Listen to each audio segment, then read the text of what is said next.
How's it going, everybody? And welcome to episode 232 of Master My Garden podcast. Now, this week's episode, we're going slightly off topic, but a topic that I'm really looking forward to. So, this week we're joined by David Pagan Butler, and he is the creator of a website, YouTube channel, organicpools.co.uk. So, he teaches people how to create natural swimming pools, essentially.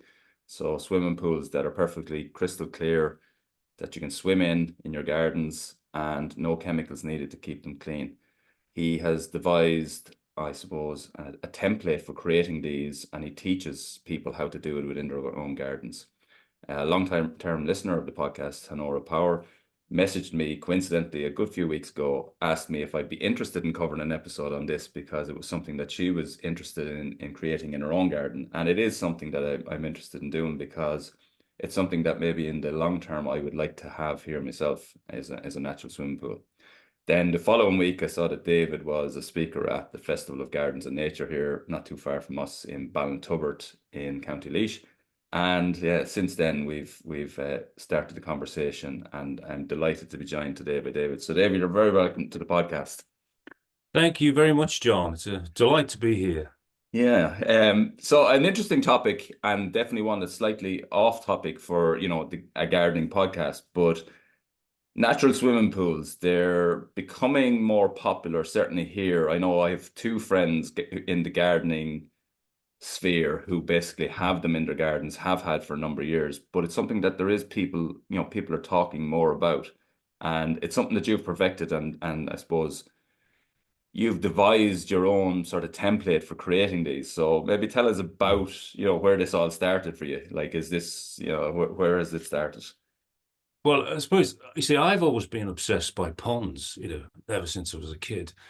And I think gardens and ponds always go together because you want a pond to encourage wildlife Mm-hmm. and frogs and toads and other things that will, help the gardener, keep down, predators or, slugs and stuff like that. They're not Yeah. predators, are they? Anyway, but having wildlife in the garden is fantastic, and a pond is the greatest way to add biodiversity, or the easiest way to add biodiversity. But I'd always craved, the ability to be like a frog and actually get into a pond. And when a hot day in the summer, all you want to do is just dunk in water. That's just the most obvious thing. And I think if you've got a bit of space to make a pond, you've probably got the same space could be used to make it deep enough for you to get in as well. Mm-hmm. So an organic pool is just a way of, it's making effectively a swimming pool. It could be a very large pool, it could be a tiny pool, but it's just allowing nature to clean the water for you and giving it that space and constructing it in a way that's beneficial for the plants in there and for the animals. And in that way, you'll end up with, clear water, hopefully, most of the time. It's not perfect, but it's gardening, and it depends. It just reacts to the way the weather is and the way, the environment is, whether there's leaf litter, there's a whole variety of different conditions that a pool can be exposed to. But as long as you're there just effectively gardening it, you'll just steer this, wonderful thing and enjoy its benefits. And because it does, like a natural pool is going to become an ecosystem, and I suppose your job is to manage that ecosystem in a way that, well, I suppose set it up at the start so that what Yeah, you're adding to it will essentially manage it for you is kind yeah, of the key, isn't it? yeah. That's right. It's what you're trying to do to keep the water nice and clean and healthy and transparent. What you're trying to do is discourage single-celled algae because that makes the water opaque, and that's unpleasant. And you certainly wouldn't want to swim in that. What we want is clear water, and to do that, you just allow the plants, the higher plants like the reeds and the rushes, they've got the sort of feet in the water to take out the nutrients from the water and incorporate it into their own biomass. And by doing that, they're denying the nutrients that would otherwise go to the single cell suspended algae. So Hmm. you've got to construct a pool in a way that favors those higher plants over the lower plants like the algae. And I came up with a system. Well, originally when I made my pool, when I had enough space to make a decent sized pool, I wanted to make a natural swimming pool. And I thought I'd come up with the idea, but when I Googled it, it'd already been done like 20 years before in Austria. And I was like, oh, there we go. Well, you know, everything's already been done.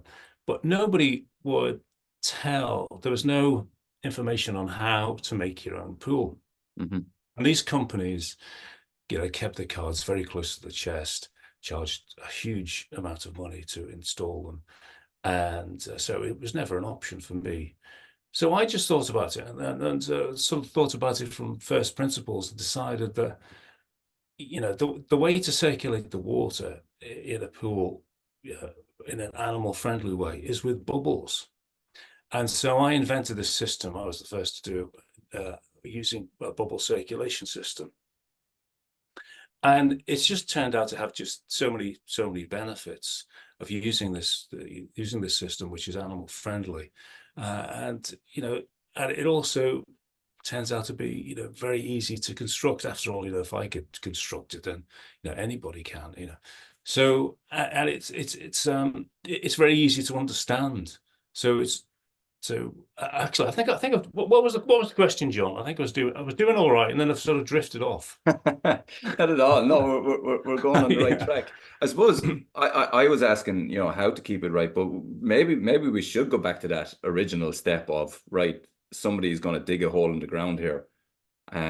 What exactly is the construction of your natural pools and this bubble system that you've mentioned?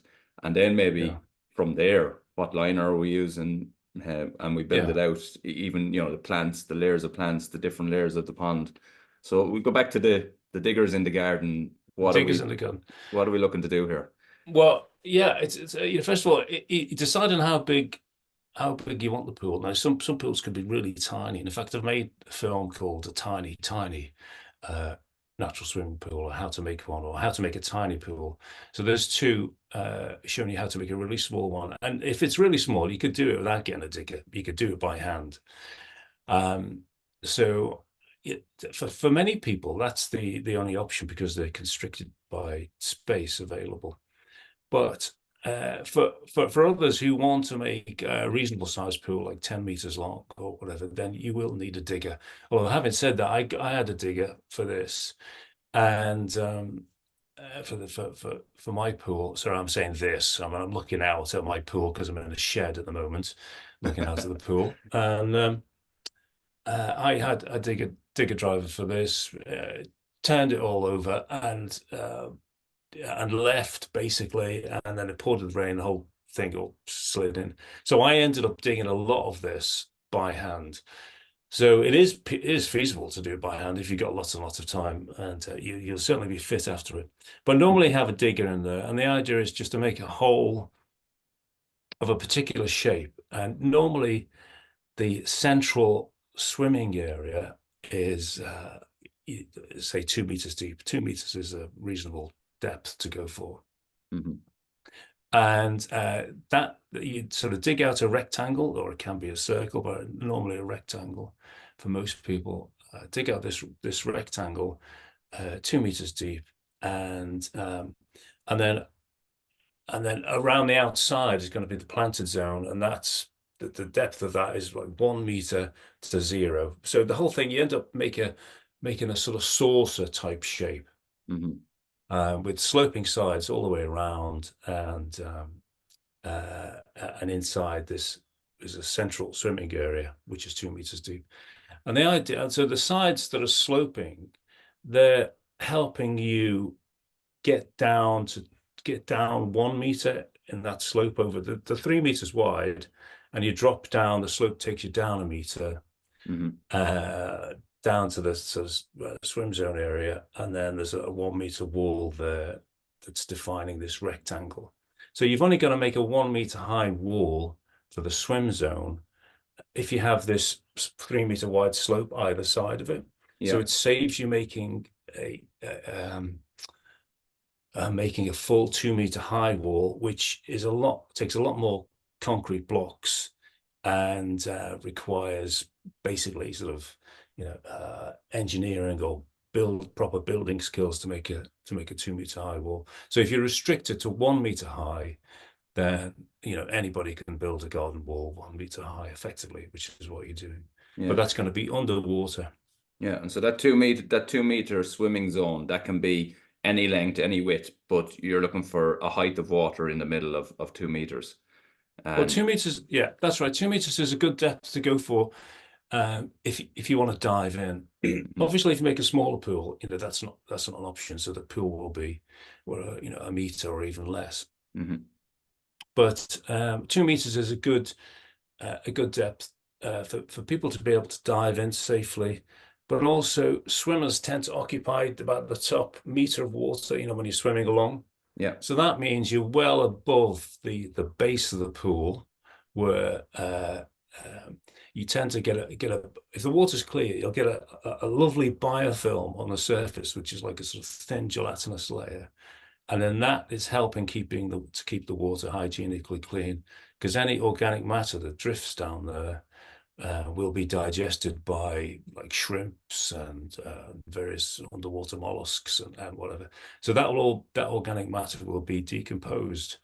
And if sunlight is down there, then you'll get this gelatinous layer of periphytic algae that sticks to the surface, which photosynthesizes and creates oxygen. So it's that allows for the oxygen for those creatures down there, and this sort of benthic layer, this layer at the bottom. And what you don't want to do is be constantly disturbing that.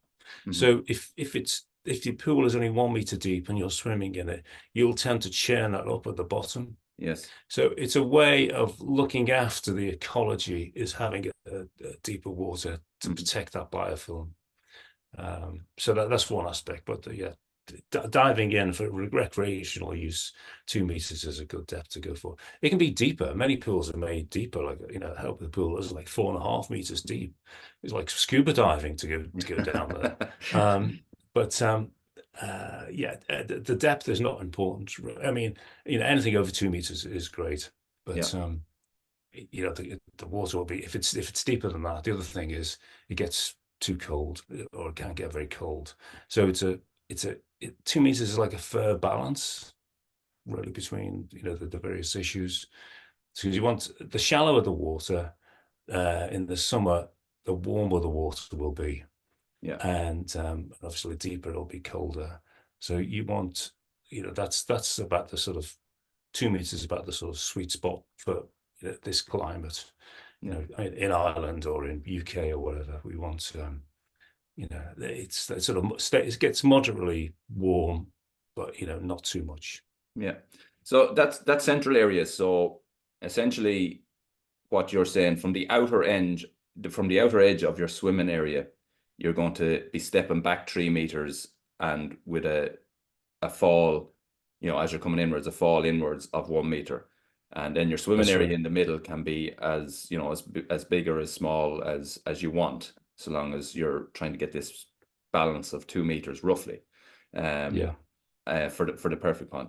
But I think from your diagrams and your designs, you're putting a wall, this 1 meter wall is on kind of two sides rather than the whole way around. Am I right in saying that? No, that's probably my inadequacy to draw it correctly. Yeah, that would don't think that'd hold water, John. No, it's all the way. The 2 meter deep area. It's quite hard to describe. 2 meter deep area is say this rectangle is actually defined by a concrete block wall, or it could be anything, but so let's say concrete block wall that starts off at 2 meters depth, but only comes up 1 meter. Yeah. But that's all the way around. Yeah. All the way around. And then the sloping sides come down to meet that. Yeah. At 1 meter depth.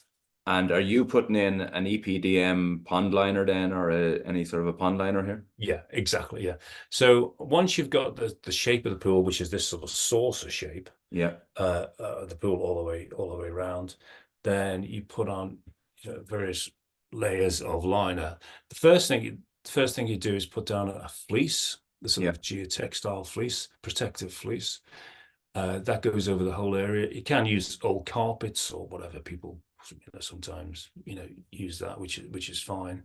But if you buy the fleece, you can seal, cover the whole area with that, and then that then protects the liner. So that now you put the EPDM liner, or there's other lining materials out there, but I tend to use EPDM.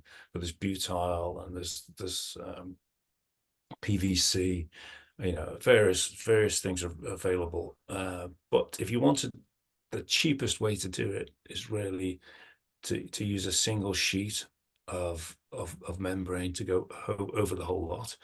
It's slightly more, it's a bit more expensive, but you can get a company in, if it's a big pool, you can get a company in to weld it in situ. Yeah. And but the cheapest option, which I tend to say for most people to do, is just get a single sheet. Now, if you get a single sheet, then what you want to be able to do is just pull it around, and it has to have a bit of flexibility in sort of in terms of manhandling it. And EPDM is relatively flexible. PVC is not flexible. Yeah, you want a product that's relatively flexible, so you can lay over the whole area that you've covered in geotextile, and then it's basically a process of like giant origami, to then fold it, make it nice and flat. I like to have the pools looking quite smart underwater, so with the flat floor and flat walls, and that involves a bit of folding in the corners. But I've seen commercially installed pools, and they just sling the liner in, and it doesn't really matter to them whether it's got folds in or not. Yeah. But yeah, I tend to be a bit try the best just to make it look good underwater. Yeah, well, I suppose it probably, even from a reflection perspective, you're probably getting a nicer reflection back up if you are folding properly into the corners and so on. Yeah. What really helps you is the water pressure. When you put water in the pool, that the mass of the water, is being held back, and the pressure the water exerts really squashes all of these folds flat. Mm-hmm. So yeah, so you don't really see it anyway. If you get the folds right, yeah, the water pressure is actually helping you keep it all really nice. Yeah. So even if you slung the liner in, you end up with creases and whatever, but the water pressure makes it's a bit more forgiving. And as it's always what you end up doing, you put the liner in, and then around the outside, not over the swim zone, but over that 3 meter strip that goes all the way around the outside, you then put on another layer of geotextile, and that's to protect the liner from the gravel and sand and gravel you've got to put on, because you put that geotextile all the way around, and you're going to put sand and gravel on there. But before that, you need to make another wall on top of that concrete block wall, but this time above the liner. Okay, yeah. And that's going to retain the gravel on that slope, that 1 in 3 slope. Mm-hmm. So that wall can be either made with blocks or bricks, but I quite often use timber nowadays, like a sort of Railway sleeper or something. Oak sleepers. Yeah. Railway sleep I have used, but it's a bit of a risk because you don't know what they've been impregnated with. Yes. So it's better to use green oak, the stuff you use to make raised beds and whatever. Yeah. But it should not be treated. You want wood that's not treated, because chemical treatments or copper, they're based on copper, which is very toxic to aquatic life. Yeah. So you build this timber wall, all the way around on top of that rectangular concrete block wall. Yeah. And you've put your fleece over it, and then you start to put on the layers of gravel, which is where all the magic pipe work is hidden, and right. And then ultimately the plants. And so this magic pipe work is your bubble system. Yeah, that's right. Yeah. So how does that work, or what does that look like? It's based on perforated land drain, right? Which is and I tend to use stuff that's 80 millimeters diameter, and that's like a corrugated pipe with slots in it. And if you go to a builder's merchants, they have lots of it because it's used for drains for land drainage and land drainage and and around houses and percolation systems, driveways and stuff like that. Yeah, percolation systems. So it's pretty standard stuff. So that is threaded under. That's put around the planted zone, and then and connected to that, I put this perforated land drain into loops, and then the loops join together in a T fitting, and then I have a vertical pipe, and then that vertical pipe is crucial. It's what I call a bubble pump. That's where you put the bubbles in the bottom. The water rises because of the bubbles, and when it rises, it draws out water from underneath the planted zone, and so it's filtered. So it's a very simple way of circulating water, and very animal friendly.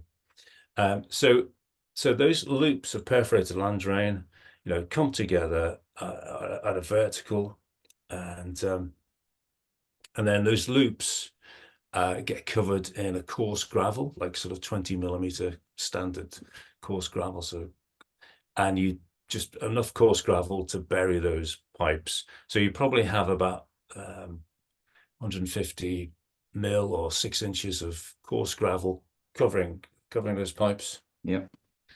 And and then you cover that with geotextile. I think I'm just going on and on. Like, this is anybody with me? So people are probably tuned out. I normally think people are scribbling notes here, I think. Probably saying God help me or something. Because normally I rely on sort of visual aids. It's quite hard to just describe it. Yeah, but you're describing it. I can as you're describing, so it's good. Oh, thank God you're listening, John. Right.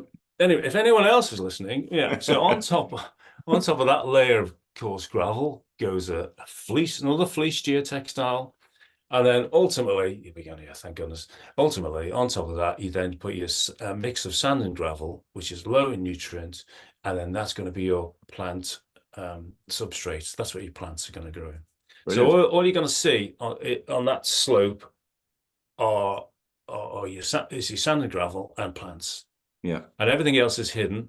Just the vertical pipes are coming up, and the vertical pipes, then we put in air stones and circulate the water. And then that's effectively how it all goes together. Yeah. And where the drainage pipe is connected and comes up in a T to an outlet, what's causing the air movement here? Because I assume obviously the land drainage pipe fills with water. So what gives you the circulation through that? Yeah. That's the secret is what it has is an aquarium air pump. Okay. Which is something that costs less than 100 euros or whatever. And it only requires like 24 watts, or for a medium size larger pool could be like 34 watts. Anyway, it's a relatively low power, considering the alternative is a swimming pool pump, which can use 500 watts or 2 kilowatts. I've seen some pools running at. So it's a very low energy. So this aquarium air pump lives somewhere outside the pool, and it could be in your house or whatever, and you just connect that to. I use any old water pipe, or I use the pipe that normal domestic plumbing, PEX pipe. And so the air compressor is connected to that. The pipe then runs over to the pool, and it could be 10 meters, 50 meters away. It doesn't really matter, because compressed air travels very effectively through pipes. It doesn't have any pressure drop off. And then that you make a loop of your pipe work going around the pool, and which is fixed to the back of that wooden wall, that wooden suspended wall that's holding back the gravel. Yeah. So it's on the back side of that. So you know where it is, but you don't see it. Mm-hmm. But it's fully exposed. It's not buried or anything. So it's just on the back side of that wall. And then where you've got your bubble pumps, say you could have a bubble pump in each corner. Depends on the size of the pool. But normally in a pool that's 10 meters long, you probably have about 6 bubble pumps. Hmm.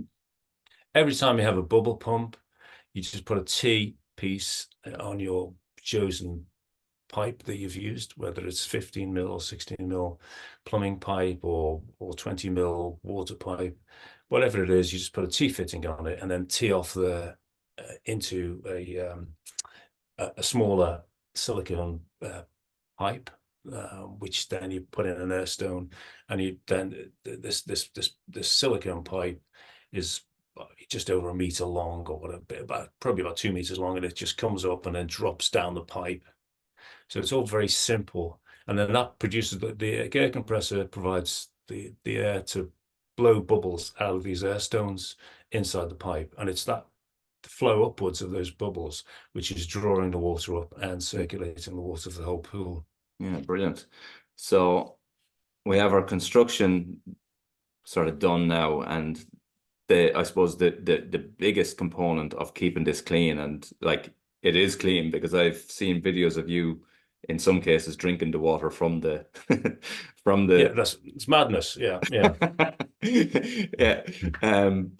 But it's obviously clean because you're chancing drinking it, so you're happy enough with it. But so it's the plants that are creating this magic then that are going to keep it really clean for you, aren't they? And wildlife, I guess.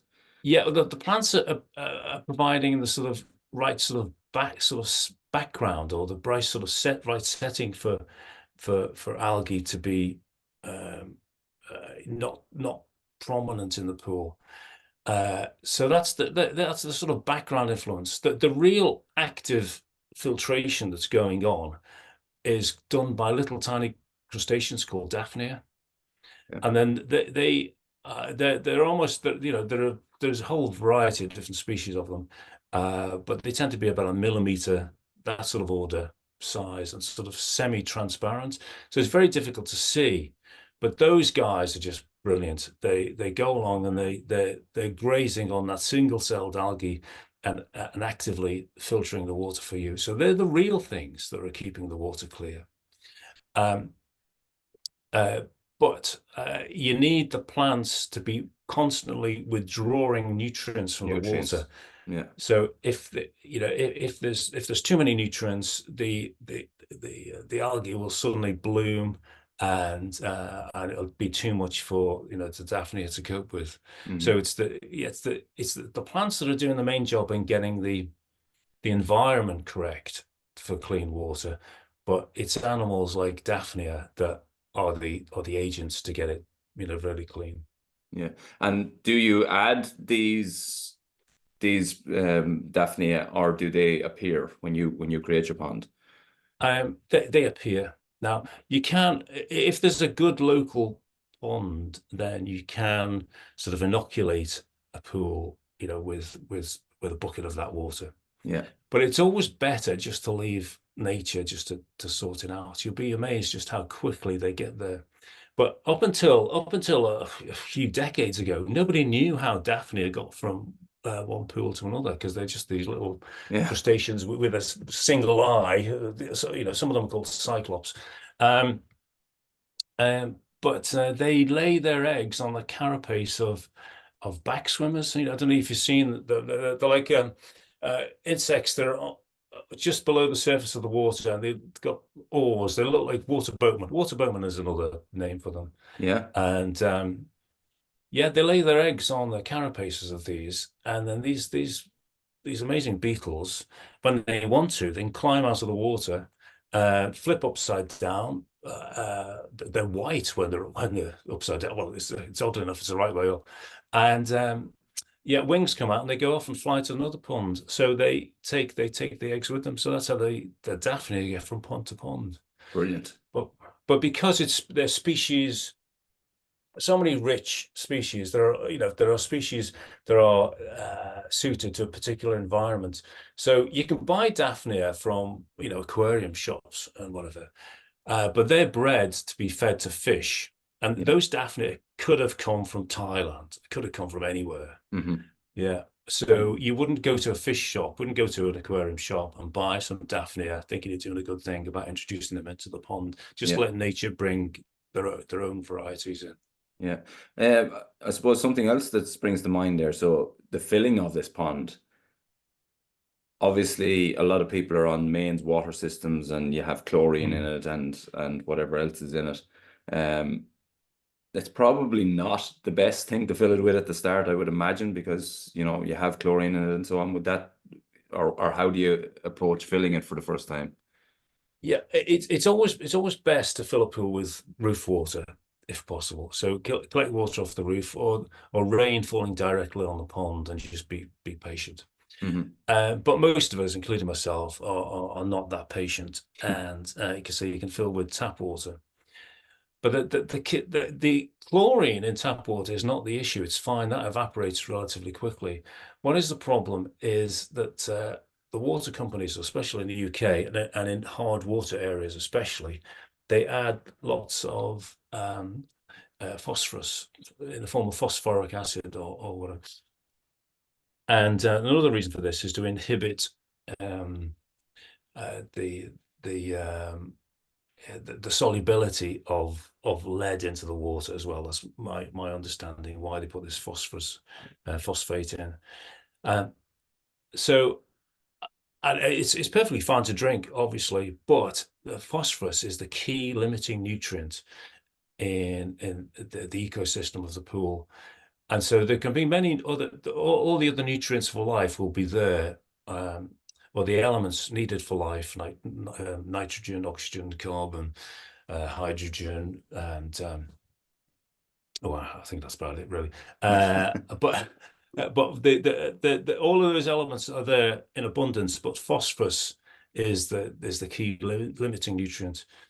So if you get an influx of phosphorus, normally like from bird poo or whatever, then that can lead to an algae bloom. Tap water is just the same. You've introduced this phosphorus, life goes, the algae just go mad for it, and it'll Hmm. just become cloudy. Yeah, and So it doesn't give a chance for the ecosystem to get going in time. yeah, that's right, because it happens too quickly for it. Yeah. It can't um, it can't cope with it. So the we've talked about the sort of wildlife, and I know frogs and things will come into the pond as well, and that's hugely important to it as well. But from the plants point of view, what plants? So we have these different layers. We have your sort of edge plants, and then deeper water plants. What are the plants that you'd be adding? And Well, I tend to stick to native plants if possible. Uh, because the point about having a pool for me is not only a place to swim and for human use, but for wildlife. And you're helping to sort of heal the landscape by allowing these ponds to exist. Because hmm there used to be many more ponds in our landscape, millions of them, and a lot of them have all been lost. In fact, millions have been lost. hmm So we're helping to sort of stitch together that patchwork um, of sort of a watery landscape. Um, that's why I tend to prefer native plants. And also they will be in a better position to compete with the algae. hmm But there are some native plants that I don't, you wouldn't really recommend because they're just a bit too competitive and, can just dominate the pool. Uh, so one of those is actually flag iris, the yellow flag iris. Now, they grow in ditches and everything and whatever. So I have got lots of irises in my pool, and but they tend to be a bit too competitive. So probably would be a bit cautious about recommending that. But if the plant substrate they're planted in is really low in nutrients, where it's just a mixture of sand and gravel, then even those plants will have a hard time growing, and having a lower nutrient substrate will encourage biodiversity, so encourage different sort of plants as well. But the sort of plants I use, so I've got flag iris, There's another rush type thing, sweet galangale. I Yeah. like. There's many grasses. So they're around in the the marginal plants. Water mint, marsh marigolds, things like that. I think you could just it's I think it's quite nice just to take local inspiration from ponds that already exist or other people's pools. Um, but yeah, so there are plenty of different there's glyceria. Just trying to think off the top of my head, which Yeah. Yeah. Yeah. these are the sort of marginal type brush type plants.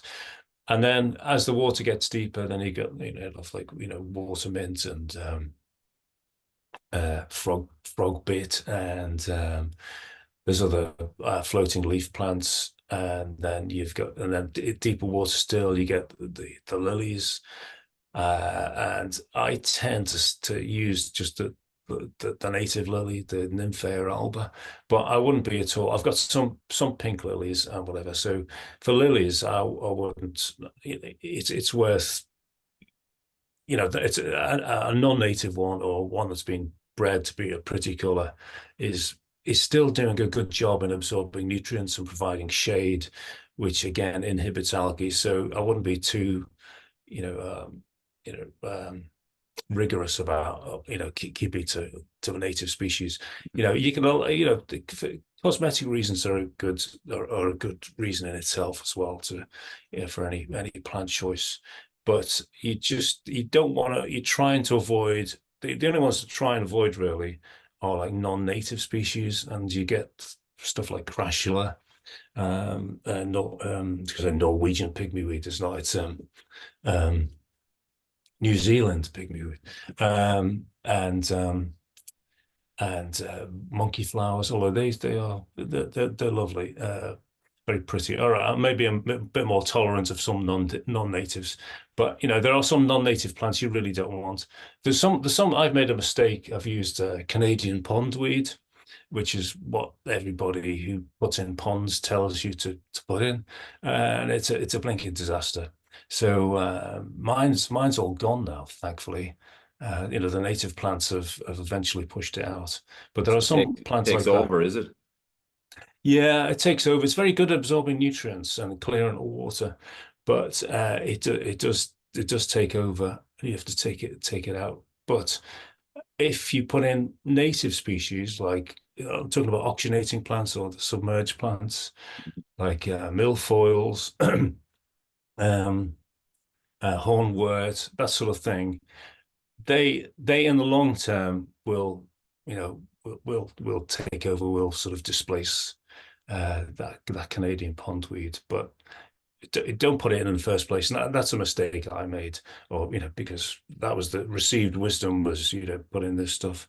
So there are some plants to avoid, but if you just stick to native plants, then that's a good template to go with. Yeah. And then just put in a few irises or a few colored irises like blue irises and yeah, a variety of lilies just to make it all look pretty as well. So Yeah, for it's sure. it's not it's not formulaic. Basically, all pools end up looking slightly different just because of the influence of the environment and the influence of the owners, but that's part of the beauty of it. Yeah. And you mentioned earlier, like, so when this is up and all the ecology is working, this pond is, when it's working the way it should, this pond is going to stay pretty clean, typically. And I guess sometimes things are going to go wrong. As you said, there might be a tree nearby, a lot of leaves are falling in, and that's adding nutrients, and maybe the plants are not able to take it all out. How does someone recognize, when things are out of balance? Obviously, the water will tell you, but is Mm. there what way do you remedy here when something does go out of balance, or does it depend Um, what that imbalance is? I guess. yeah, I think well, but normally it comes down to if the water goes cloudy, for instance, it normally comes down to there's some physical reason why more nutrients have got into the pool than have left the pool. Basically, it's with a pool, it's a balance. So all the detritus like leaf litter and whatever, or bird poo that accumulates in the pool over the year, if you take out the equivalent amount of biomass that's got the equivalent amount of phosphate in it, if you go and sort of cut back this sort of the dead plants, or even take some little plants out and put them on the compost heap, you've removed that amount of nutrient from your enclosed body of water. Yeah. And so if, through the over the year, you've taken out slightly more nutrients than have gone in, then you'll end up keeping the water nutrient level really quite low. So you're in a good position to fight against algae. So as long as you do that, then you'll be okay. There may be some occasions where, say, you don't want ducks on the pond, but if you do get loads of ducks on the pond or whatever, they may cause a whole load of mess, duck poo and whatever, and then the water will go cloudy because of these introduced nutrients. Mm-hmm. And cloudy with Daphnia. So sorry, not with Daphnia. No, Daphnia is what you want, and cloudy with the single-celled algae. Yeah. So you just have to be, in that situation, you just really have to be, tolerant. Don't go rushing to, garden center and buy some algicide or whatever, because in the long term, that'll kill the algae. But all of those nutrients that are tied up in the algae will still be in the pool, and you would have, contaminated the pool with whatever chemicals have gone in to do that. So, I think you just have to be tolerant, and it is a garden effectively. And instead of having a conventional pool with chlorinated systems and complicated filtration backwashing systems and all of this complexity, you're replacing having to do a lot of tedious, basically, chemistry, bunging various chemicals and operating bits of equipment, and so you're replacing doing all of that with a bit of gardening effectively. Yeah. Just cutting back some plants. You have a long net on a stick to take any biofilm that's detached itself from the bottom of the pool, floating at the surface.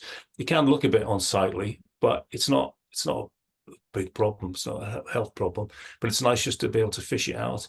And it is just sort of really nice gardening work. It's a delight to be messing around with water and having an excuse to mess around with water. So I don't really see these things as a problem. It's just, if you love gardening, then you'll love messing around with the pond, and people love both. Mm-hmm. Yeah, it makes perfect sense, and a lot of what you're talking about here, can apply to creating a pool that's not a swimming pool, or a pond that's not a swimming pool, rather, and that will add. We spoke about it before. Wildlife ponds add so much to a garden in terms of, as you said earlier, you're bringing in frogs that'll keep down the slug population, and you're providing so much benefit and habitat that's probably not there in a garden. So yeah, it's brilliant. I know on your website you have links to everything. So your website is organicpools.co.uk.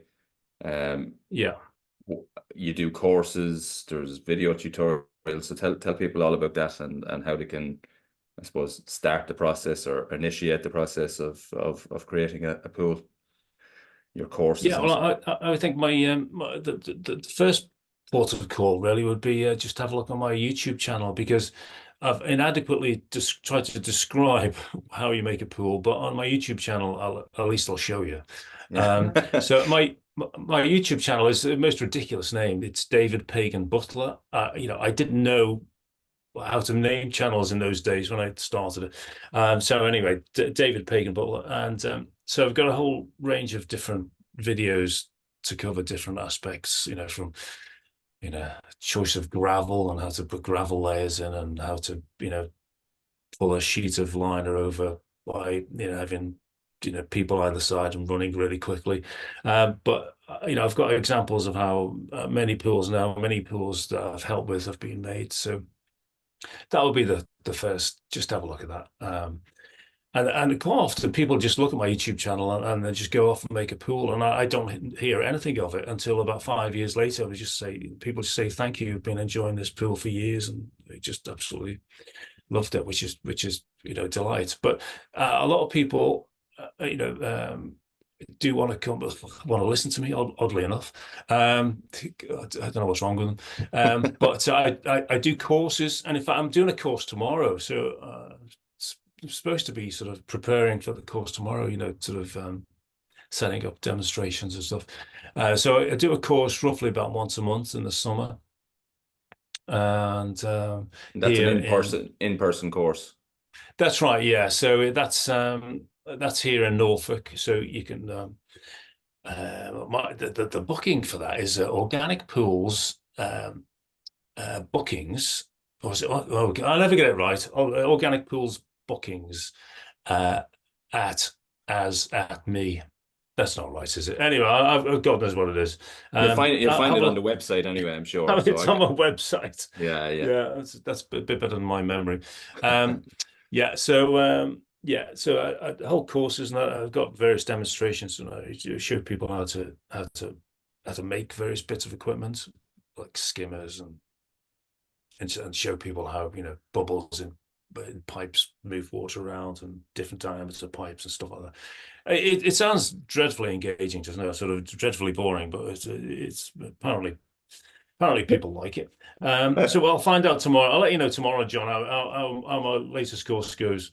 Um, what else do people? Oh, I've got a manual. Oh yeah, I've got a PDF manual which I sell for £8, and that's on my website, organicpools.co.uk. And quite often people just buy the manual and go off and make the pool as well. So there are various things, but my sort of ethos really is just to demystify it, just to show how simple it really is. It's not at all complicated. There's a lot of people out there which sort of to basically say you've got to be an expert to do this, and put people off. So you then push down the commercial route, and that's not the case at all. Anybody's got anybody's got gardening skills, like you, for instance, can operate a spade, can make a pool. Yeah. So it's not at all technical, and planting is not.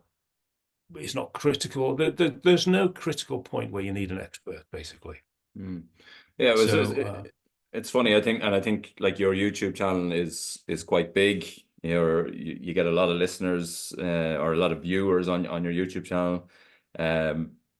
So and I know you're quite conscious that you've described building a pool on a podcast here, but I can assure you, it has been really good. I understood you as you were going step by step, and I'm pretty sure the rest of the listeners will as well. So it has been brilliantly described, and the fact that you have demystified it, I think is really what's standing out for people, because I guess a lot of people on their wish list would have, at the very least, a garden pond, and the fact that they can maybe just make that a tiny bit bigger and create a pool out of it, which gives the same benefits. And then obviously they can hop in, as you said, on a really warm day, they can hop in themselves. I think that is something that's very appealing to a lot of people, but either the fact that they feel they need, as you said, an expert, or a very expensive expert, let's say, I think has been off-putting for people. So I think that's the big attraction with your channel, and